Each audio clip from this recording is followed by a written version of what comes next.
الحمد لله وكفى والصلاة والسلام على سيد الرسل وخاتم الأنبياء وعلى آله وأصحابه الذين أوفوا عهده الذين هم خلاصة العرب الأربع وخير الخلائق بعد الأنبياء أما بعد فأعوذ بالله من الشيطان الرجيم بسم الله الرحمن الرحيم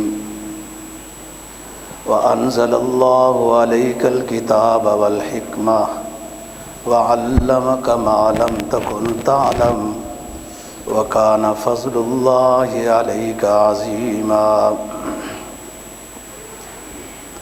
قال النبي صلى الله عليه وسلم من أحب سنتي فهو أحبني ومن أحبني كان معي في الجنة صدق الله العظيم وصدق رسوله النبي الأمي الكريم ونحن على ذلك لمن الشاهدين والشاكرين والحمد لله رب العالمين۔ پانچواں پارہ سورہ نساء کی ایک آیت کریمہ کا حصہ تلاوت کیا ہے اور جناب نبی پاک صلی اللہ علیہ وسلم کا ایک فرمان تلاوت کیا ہے جس کو امام ترمذی نے روایت کیا ہے۔ آیت کریمہ کا مفہوم یہ ہے، اللہ رب العزت فرماتے ہیں وَأَنزَلَ اللَّهُ عَلَيْكَ الْكِتَابَ وَالْحِكْمَةَ، اے نبی اللہ تعالیٰ نے آپ پر کتاب بھی نازل کی ہے اور حکمت بھی نازل کی ہے۔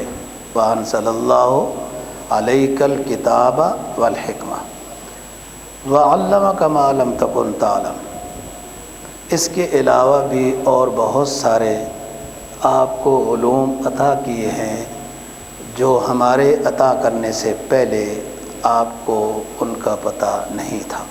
وَعَلَّمَكَ مَا لَمْ تَكُنْ تَعْلَمْ، ہم نے بہت سارے وہ علوم بھی آپ کو دیے جو ہمارے بتانے سے پہلے آپ کے پاس ان کا علم نہیں تھا۔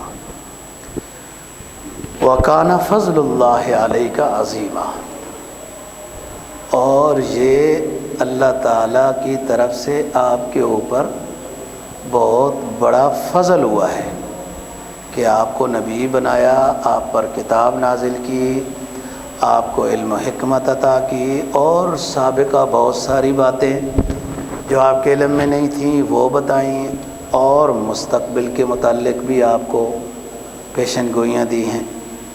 یہ اللہ کا بڑا فضل ہوا ہے آپ پر۔ جناب نبی پاک صلی اللہ علیہ وسلم کا فرمان کا مفہوم یہ ہے، آپ نے فرمایا من احب سنتی فہو احبنی، جو شخص میری سنت کے ساتھ محبت کرتا ہے نا، عمل کرتا ہے، تو وہ میرے ساتھ محبت کرتا ہے۔ ومن احبنی کان معی فی الجنہ، اور پھر جو میرے ساتھ محبت کرتا ہے وہ میرے ساتھ جنت میں ہوگا۔ اور بڑا آسان فارمولہ ہے کہ جو میرے طریقے سے محبت کرتا ہے، سنت سے محبت کرتا ہے اور اس پر عمل کرتا ہے، اب وہ دعویٰ کرتا ہے کہ مجھے اپنے پیغمبر سے محبت ہے، تو اس کا دعویٰ ٹھیک ہے، کیونکہ وہ نبی کی سنت کے ساتھ محبت کرتا ہے، اس پر عمل کر رہا ہے۔ جب وہ میرے ساتھ محبت میں کے دعوے میں صحیح ہے، کان معی فی الجنہ، وہ میرے ساتھ جنت میں ہوگا۔ کسی کے پاس جا کر اس سے پوچھنے کی ضرورت نہیں ہے کہ میں اپنے نبی سے محبت کرتا ہوں یا نہیں، کس سے پاس جا کر نہیں، خود اپنے آپ کو دیکھ لے۔ اپنے نبی کے سنت طریقے کے اوپر ہے تو اس کا مطلب یہ ہے کہ اس کو اپنے پیغمبر سے محبت ہے، اور جب محبت ہے تو کان معی فی الجنہ۔ بات یہ ہے وَأَنزَلَ اللَّهُ عَلَيْكَ الْكِتَابَ وَالْحِکْمَةَ،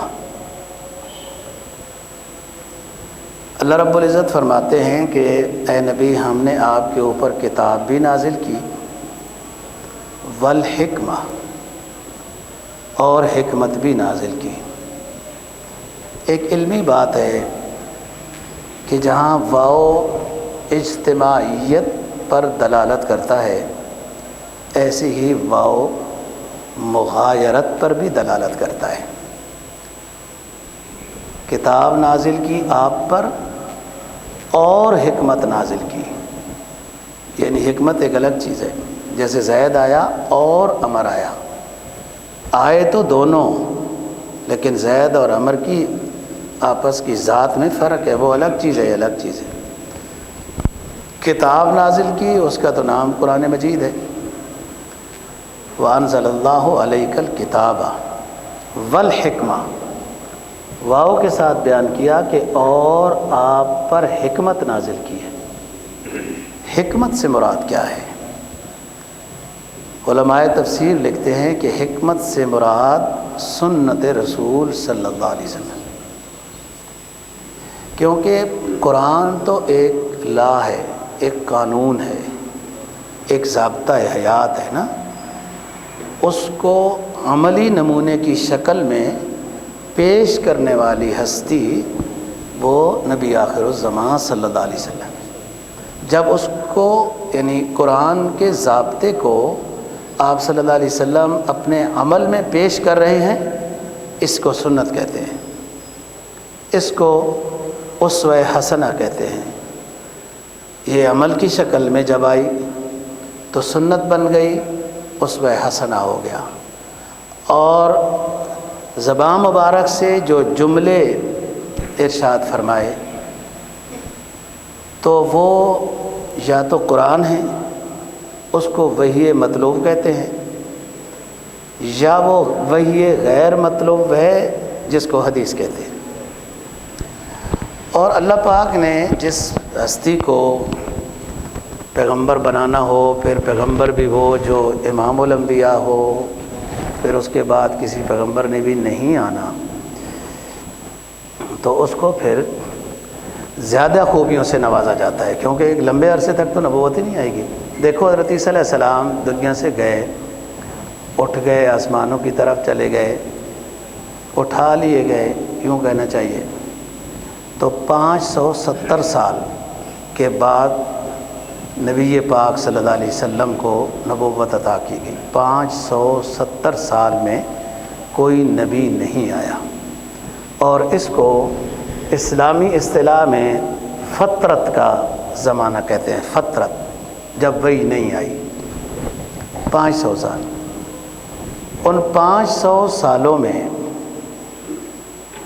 انسان نے دنیا کا نقشہ ہی بدل دیا تھا،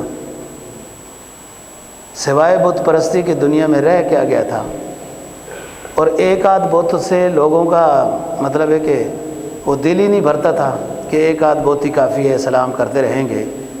بیت اللہ جیسی مقدس سرزمین کو بھی 360 بتوں کے ساتھ سجا دیا، ارد گرد لینوں پر، جگہ تنگ تھی تو وہ لینوں پر، یعنی نوح علیہ السلام کے زمانے کا وہ نقشہ دوبارہ کھینچ دیا تھا۔ اس وقت بھی بہت زیادہ بت پرستی ہو گئی تھی۔ 500 سال میں کوئی نبی نہیں آیا، تو اس انسان نے دنیا کا حشر کیا کر دیا؟ یہ تو عقیدے کی بات ہوئی کہ بت بھر دیا بیت اللہ بھی، اور بھی ہر جگہ بت۔ یہ تو چھوٹے چھوٹے بت تھے نا جو بیت اللہ کے ارد گرد رکھے گئے تھے، باقی یہ جو لات منات وغیرہ ہیں یہ ارد گرد، اس کے لیے وہ بہت بڑی زمین بنائی جاتی تھی، چار دیواری بنائی جاتی تھی، بہت بڑا اس کے لیے مقبرہ کیا کہیں اس کو، گنبد اور اس طرح کی چیزیں، جس میں طائف بھی داخل ہے، مکہ مکرمہ کی سائڈیں بھی داخل ہے نا۔ یہ 360 تو بیت اللہ کے ارد گرد وہ چھوٹے چھوٹے ایک عام انسان کی طرح بت بنا کے رکھے تھے۔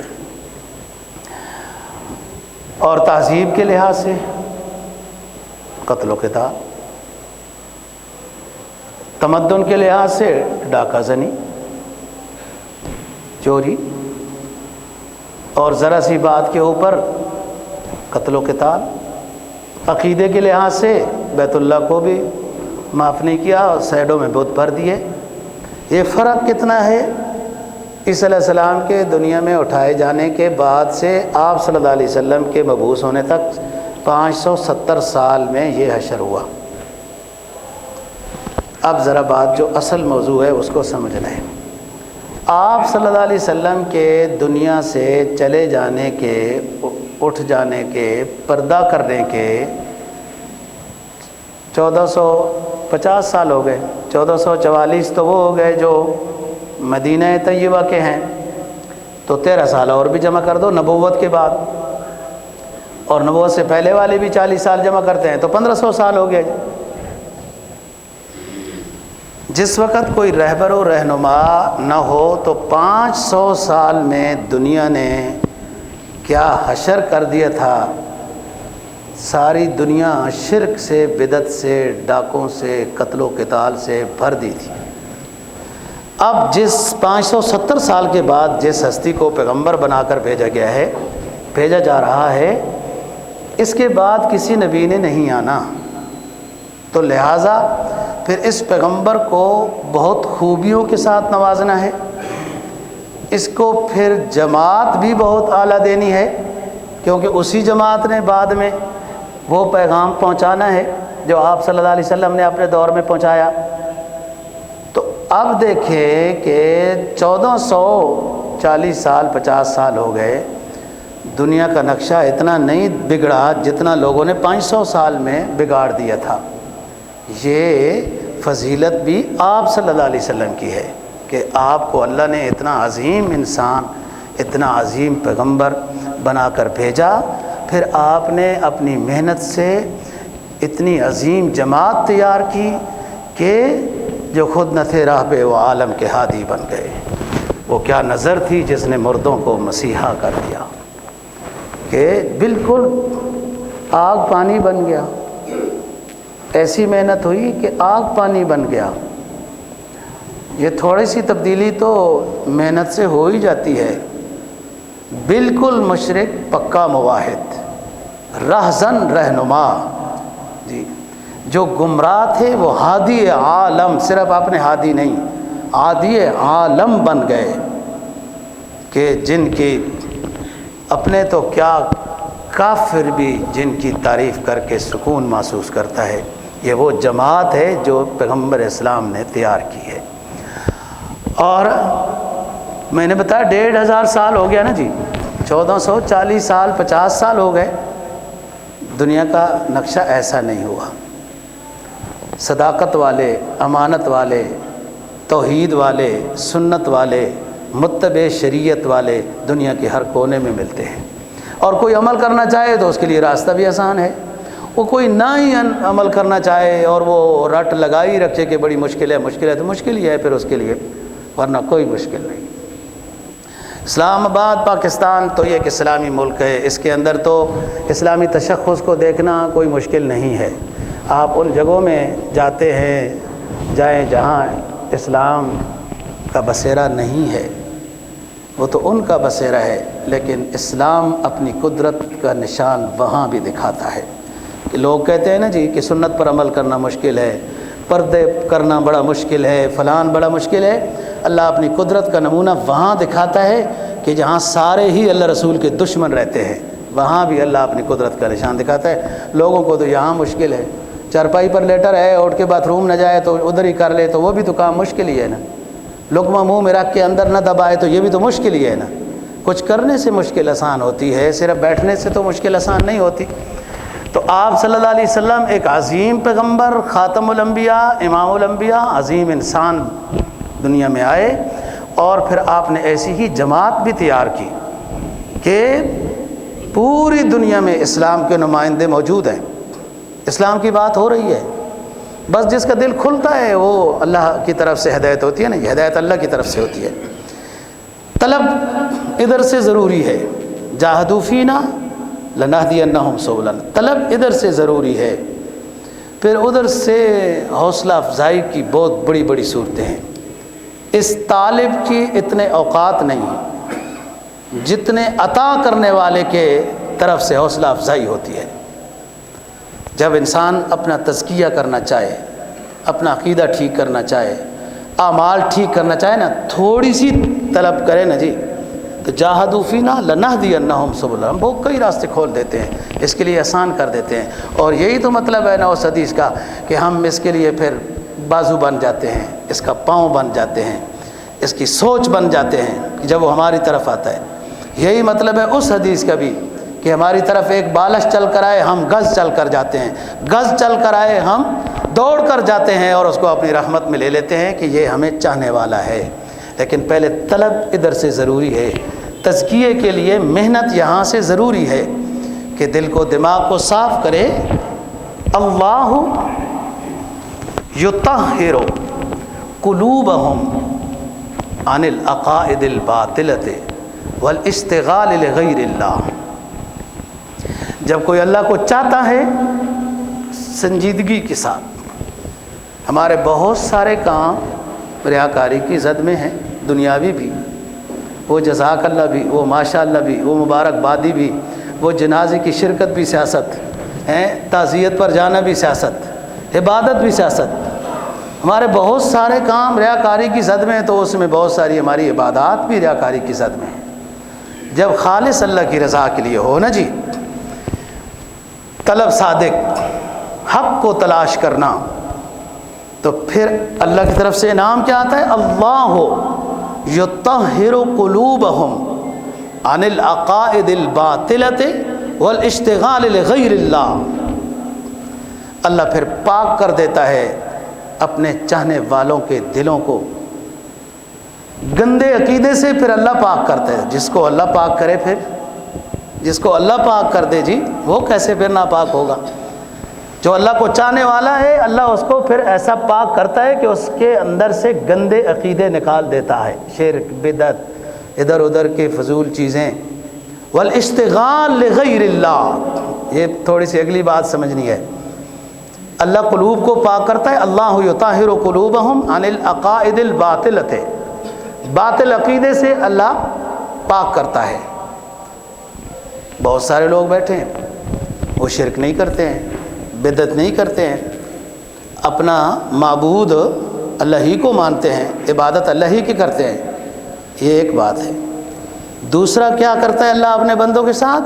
والاشتغال لغیر اللہ، اپنے بندے کو فضول کاموں سے بھی بچا لیتا ہے. ایک تو عقائد باطلہ سے بچایا نا جی، فضول چیزوں سے بھی، اس کا کوئی مقصد نہیں ہے، جس میں اس وقت پوری دنیا غوطزن ہے الا ماشاء اللہ. فضول کام جس کا نہ دین کا فائدہ نہ دنیا کا فائدہ. دوسرا انعام جو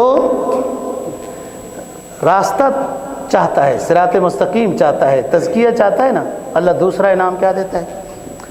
اللہ یطہر نفوسہم عن الاخلاق الرذیلۃ. اللہ ان کے نفوس کو ایسا پاک کرتا ہے کہ گندی بات، گندی سوچ، گندے اخلاق سے بھی اپنے بندوں کو پاک کر دیتا ہے. جو بندے ان کے ہوتے ہیں، ان کی شخصی مجلس میں بھی گاندھی ہوتا ہے، ان کے جلسوں میں بھی گاندھی ہوتا ہے. عام ساتھیوں سے گفتگو کریں تب بھی گالی گلوچ، غیبت، فلان بخلان، اور بڑی مجلس میں بات کریں تب بھی یہی گند ہوتا ہے. اللہ جب اپنے بندوں کو نوازتا ہے، اللہ یطہر نفوسہم عن الاخلاق الرذیلۃ، گندی سوچ، گندی گفتگو، کینہ، بغض، دوسرے کے بارے میں اس کا تو یہ ہو ہی جائے، اس کا تو یہ ہو ہی جائے. یہ اسلام نہیں ہے، یہ نبی کی تعلیم نہیں ہے، یہ اسوہ حسنہ نہیں ہے. اسوہ حسنہ تو یہ ہے کہ خیر الناس من ینفع الناس، ہمارا بھلا ہو نہ ہو اس کا ہو جائے. جب یہ کوالٹی بنے گی انسانیت اس کے بعد آئے گی. ابھی انسانیت ہی نہیں آئی ہے تو اسلام تو بہت اونچی عظیم چیز کا نام ہے. تیسری چیز، تیسرا انعام اللہ کی طرف سے، جب انسان طلب صادق رکھتا ہے، اللہ کو رسول کو چاہنے کی طلب سچی رکھتا ہے تو اس میں کبھی دور لمبے سفروں کی بھی ضرورت نہیں ہوتی، تھوڑی سی تنہائی کی ضرورت ہے اور اپنے رب کو آپ منا سکتے ہیں۔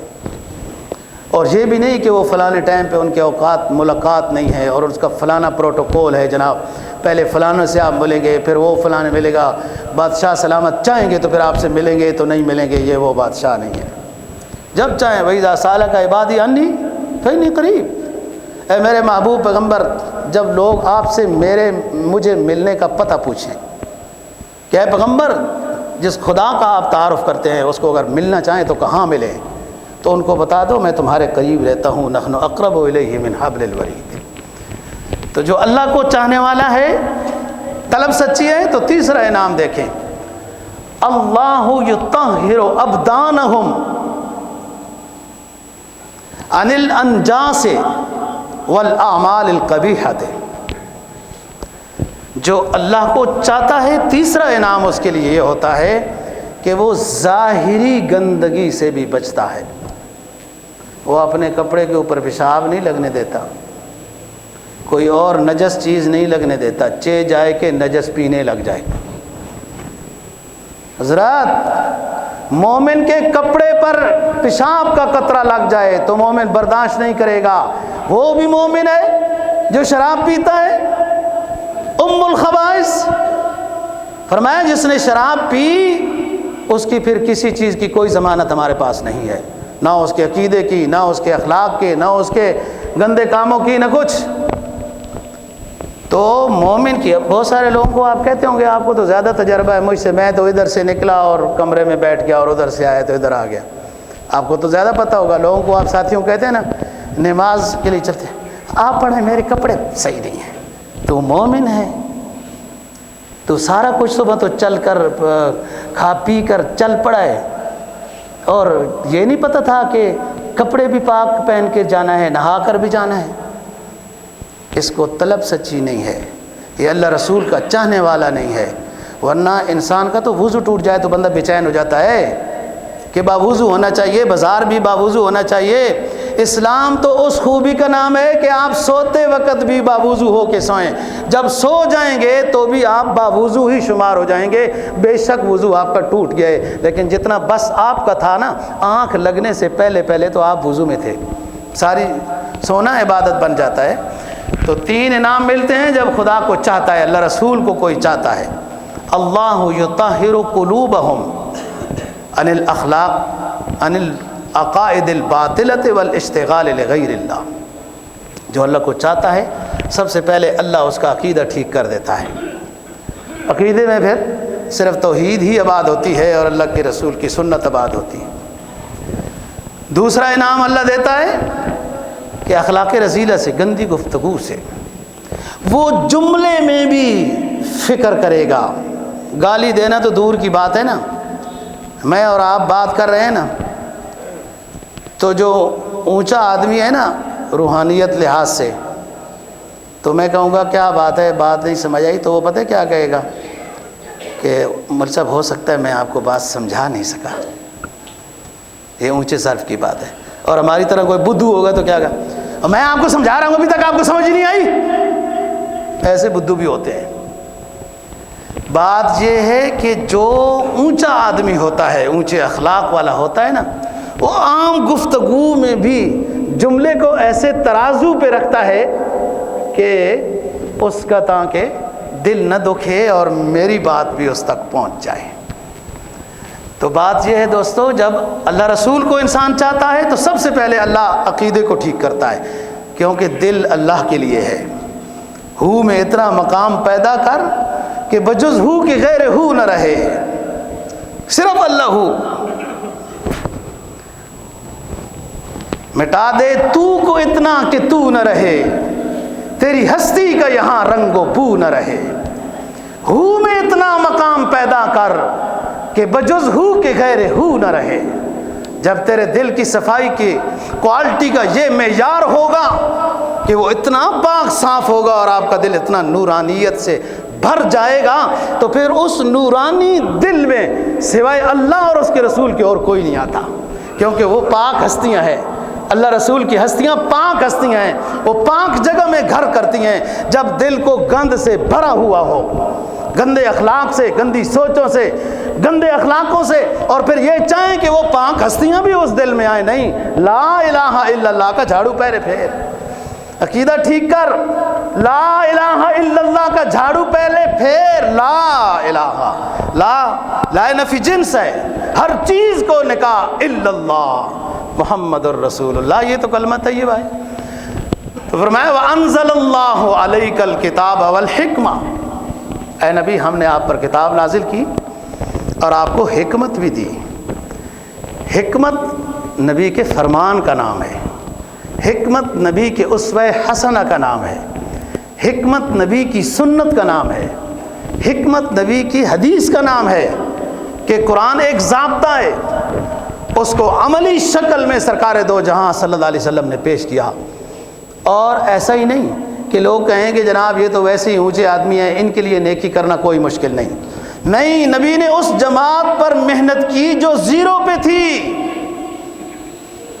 اور 1000% بنا دیا اس کو۔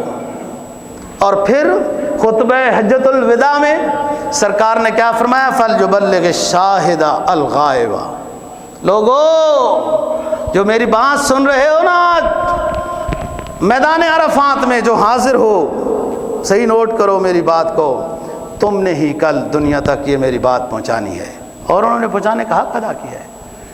تو میں بتا رہا تھا کہ نبی آخر الزمان صلی اللہ علیہ وسلم اونچی ہستی کا نام ہے، اونچے پیغمبر کا نام ہے، جو امام الانبیاء بھی ہے، سید دو جہاں بھی ہے، خاتم النبیین بھی ہے۔ اس لیے پھر آپ کے بعد کوئی نبی نہیں آئے گا، آپ نے ایسی جماعت تیار کی، وہ خیر القرون کرنی ثم الذین یلونہم ثم الذین یلونہم، یہ ہوتا رہا۔ تو موضوع کیا کہ حکمت وہ سنت رسول ہے۔ آپ طلب صادق لے کے یہاں بھی آئیں گے نا جی انشاءاللہ، تو میں بھی اپنے لحاظ سے بڑی کوشش کرتا ہوں طلب صادق لے کے آنے کی، آپ بھی لے کے آئیں گے، فائدہ ہوگا۔ جب طلب اللہ رسول کے چاہنے کی سچی ہوگی تو پھر ادھر سے مدد آتی ہے۔ پھر میں جس موضوع پر پہنچا تھا کہ انسان کی طلب سچی ہو تو نوشتہ دیوار رہبر و رہنما بن جاتی ہے، جب طلب سچی نہ ہو تو ابو لہب ہو، پہلی کانفرنس توحید کی صفا پہاڑی کے قریب آ کے سن رہا ہے، کوئی فائدہ نہیں ہوا، طلب سچی نہیں تھی۔ بات کر رہا تھا مرزا عبد القادر بے دل کی، اس نے نبی پاک صلی اللہ علیہ وسلم کی شان میں نعت لکھی فارسی میں، رہتا دہلی میں تھا، فارسی میں نعت لکھی ہے اور پھیل گئی اپنے اس وقت کے لحاظ سے۔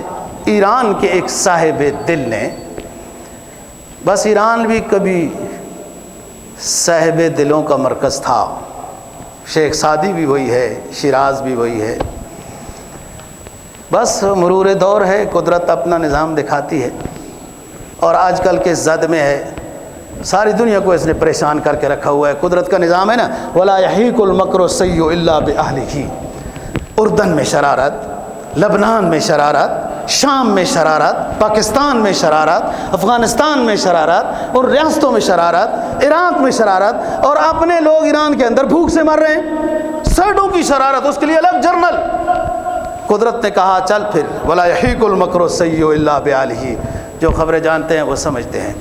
اللہ ہدایت نصیب فرمائے، فتن سے بچائے۔ تو بات یہ ہے، فارس ایران میں ایک صاحب دل تھا، اس کو وہ نعت بڑی اچھی لگی۔ ایک یہاں چھوٹی سی بات کرتا ہوں، ایک آغا شورش کاشمیری بھی گزرا ہے رحمہ اللہ تعالی، بڑا عظیم خطیب تھا، ختم نبوت کا بہت بڑا مجاہد اور سپاہی تھا، اور اس کی نثر، اس کی نظم، اس کی نثر، اس کی نعت، اس کا کلام وہ ایک فی البدیہہ جاتا تھا۔ ایک بندہ بڑا پیدل چل چل کے آغا شورش کاشمیری کی شہرت سن کر نا جی، اس وقت تو اخبار تصویریں یہ نہیں تھی، وہ پہنچ گیا اس کا بیان سننے کے لیے۔ جب بیان وہ دیکھا اور وہ الفاظ کے موتی بکھیر رہا تھا، آغا شورش کاشمیری وہی ہے جس نے اپنی جھولی بھٹو صاحب کے سامنے پھیلائی تھی کہ آپ کو حسن حسین اور فاطمہ کا واسطہ ہے کہ خاتم الانبیاء محمد عربی صلی اللہ علیہ وسلم ہے، اس کے بعد کوئی نبی نہیں ہے، ان قادیانیوں کو آپ کافر قرار دیکھ جائیں۔ اور یہ جھولی پھیلا کے بیٹھا رہا۔ اور بھٹو صاحب کہتے ہیں کہ میری ذہنی حالات کے لحاظ سے میں ان کو کہتا تھا کہ میں کر دوں گا، مجھے سوچنے دو، میں کر دوں گا، میں پڑھوں گا، میں دیکھتا ہوں قادیانیوں کو کافر کر دوں گا، لیکن میرے حال حوال سے میری زبان کے اوپر اعتماد نہیں کر رہے تھے۔ جو کام ہو گیا قدرت کراتا ہے۔ تو آغا شورش کشمیری کو بھی جب وہ دیکھنے آیا تو وہ بھی ششتر رہ گیا، کیا جی کلو ذالک ذالک کلو شیء۔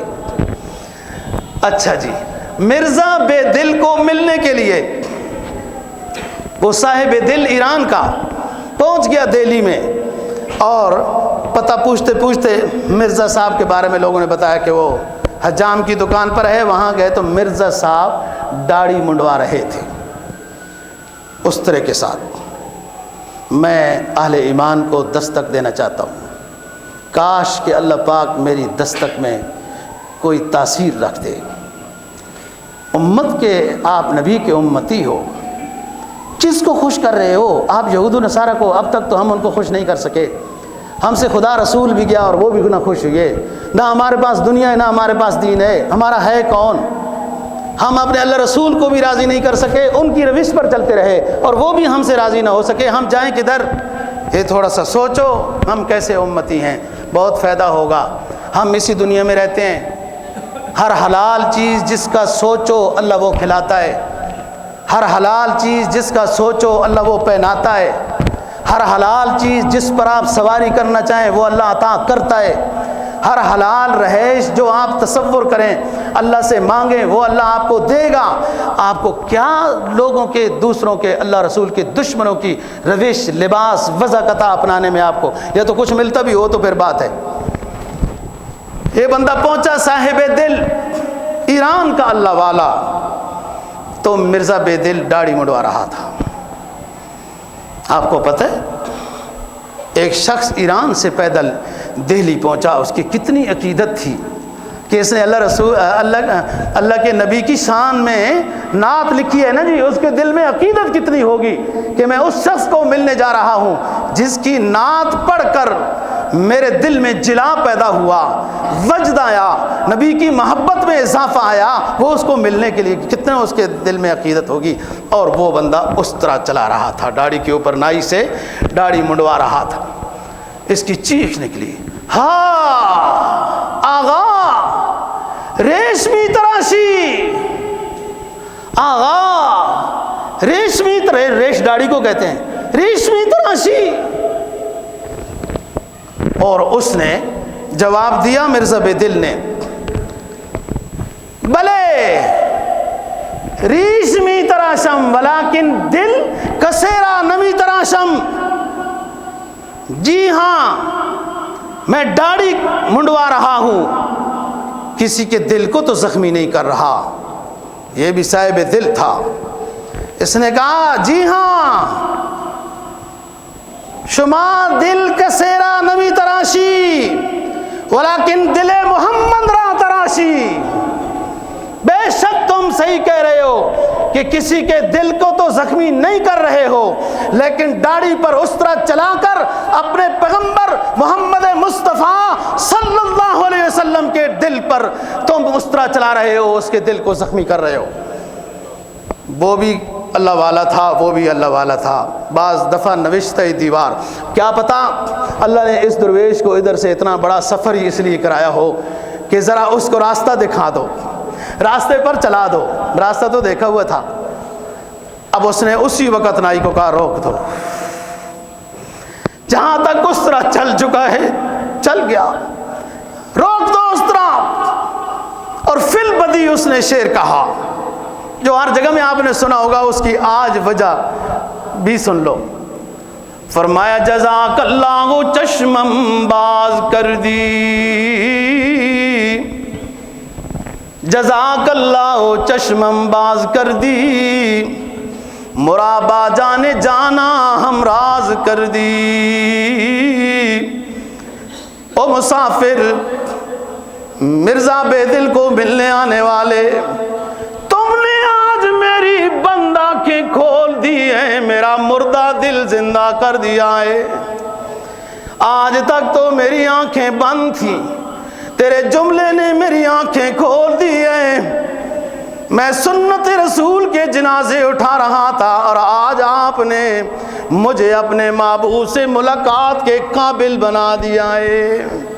کہ امتی نبی کے سامنے پیش ہوں گے، ہیں جی، سنت رسول کے ساتھ پیش ہوں گے، وہ امتی کیسا ہوگا جو داڑھی مڑا کر نبی کے سامنے حوض کوثر میں پیش ہو جائے گا۔ یہ سوچنے کی بات ہے۔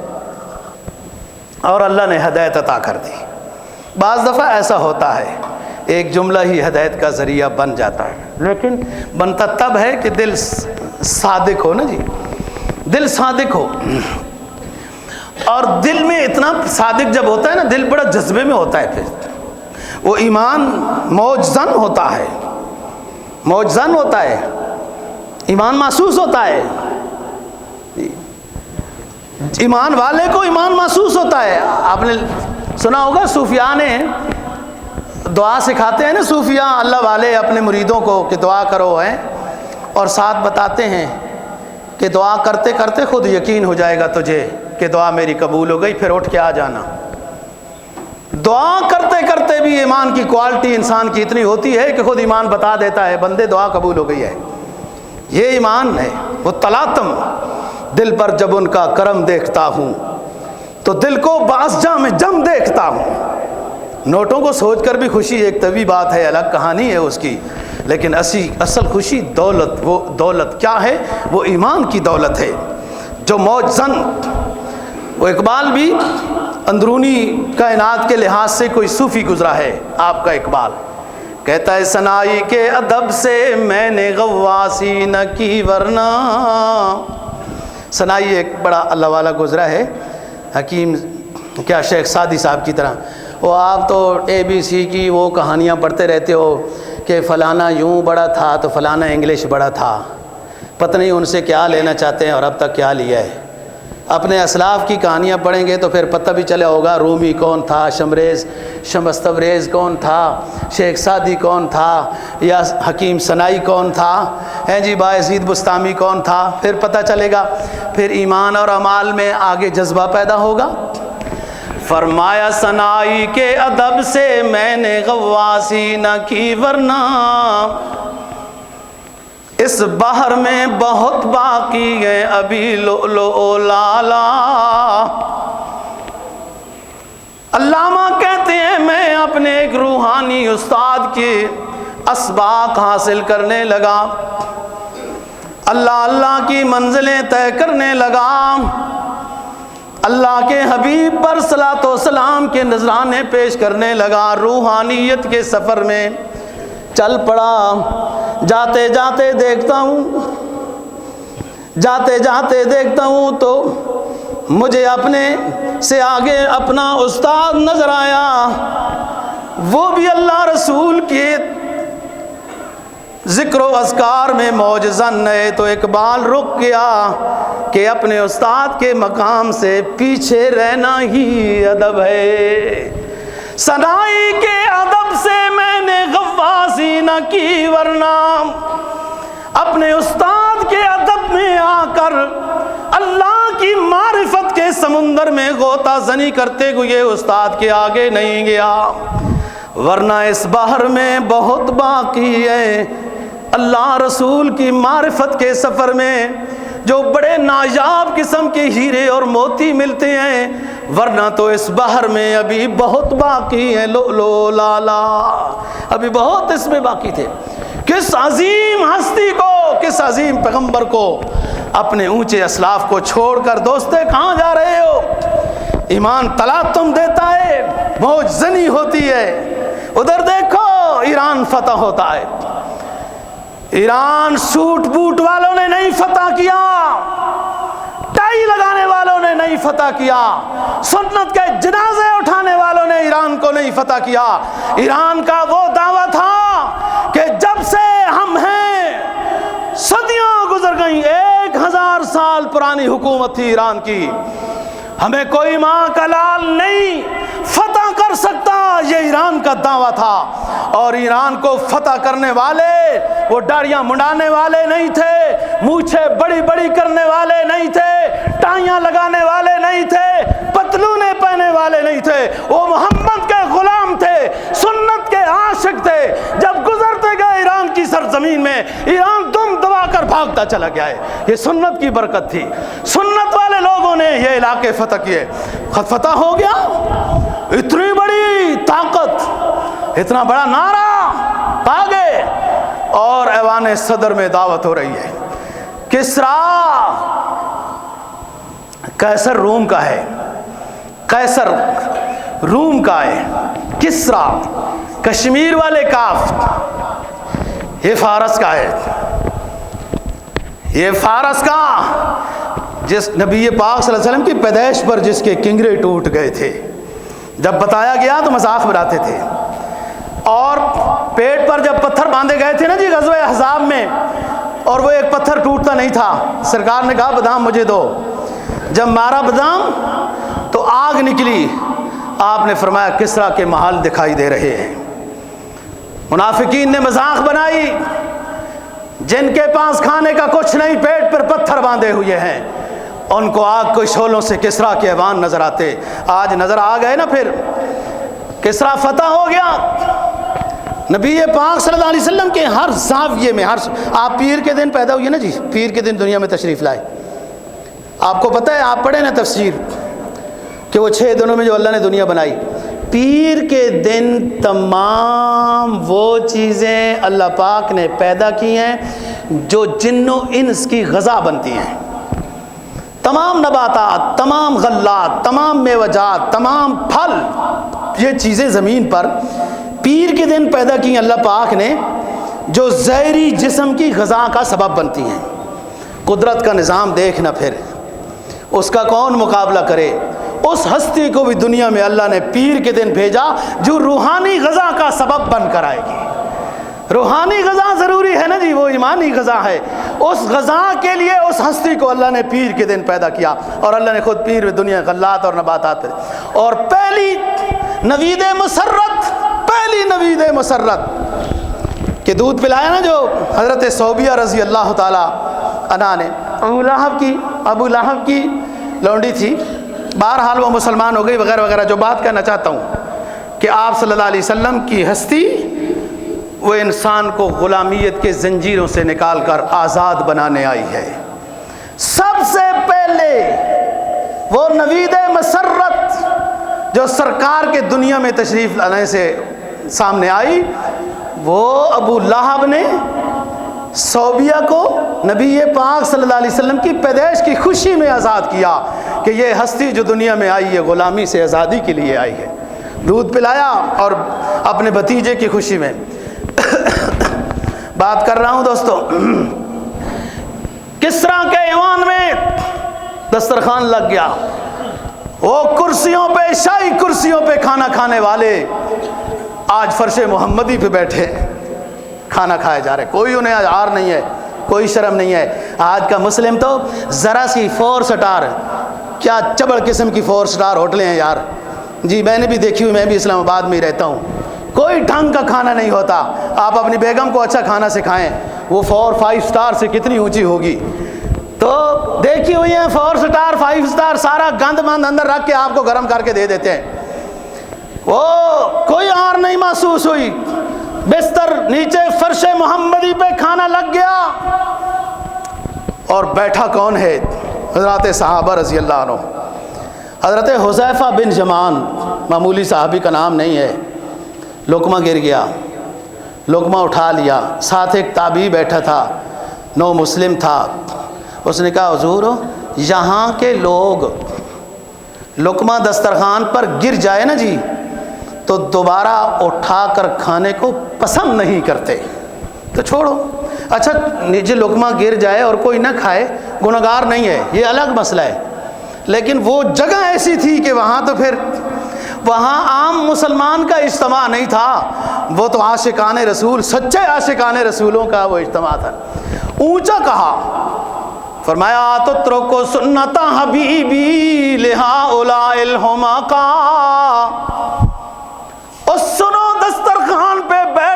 کھانا کھانے والوں، میں اپنے محبوب پیغمبر کی سنت کو چھوڑ دوں کہ یہ احمق خوش ہو جائیں؟ یہ مجھ سے نہیں ہو سکتا۔ وہ آپ کا پیغمبر ہے جس کی سنتوں کی اتباع میں لوگ آئے، دنیا پر، ظاہری دنیا پر بھی حکمرانی کرنے والے بنے، روحانیت پر بھی حکمرانی کرنے والے بنے۔